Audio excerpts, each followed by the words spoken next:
राज्यात मुस्लिम समाजासाठी लागू असलेले 5% विशेष मागास प्रवर्ग आरक्षण रद्द करण्याचा निर्णय महाराष्ट्र सरकारने घेतलाय। या आरक्षणासंदर्भातील यापूर्वीचे सर्व शासन निर्णय व परिपत्रके तातडीने रद्द करण्यात आली असून त्या आधारे दिले जाणारे जातीचे दाखले आणि जात वैधता प्रमाणपत्रांची प्रक्रिया थांबवण्यात आली आहे। सुमारे 12 वर्षांपूर्वी सामाजिक व शैक्षणिक दृष्ट्या मागास घटकांसाठी हे आरक्षण लागू करण्यात आले होते। मात्र न्यायालयीन स्थगितीमुळे आणि निर्माण झालेल्या कायदेशीर अडचणींच्या पार्श्वभूमीवर सरकारने आता हे आरक्षण पूर्णतः रद्द करण्याचा निर्णय घेतलाय।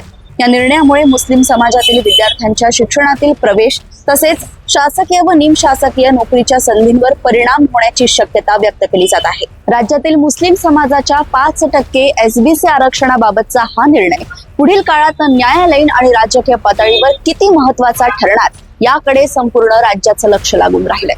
अशाच घडामोडी व अपडेट्स मी ऐश्वर्या आपल्यापर्यंत घेऊन येत राहील। तोपर्यंत बघत रहा देशोन्नती। नमस्कार।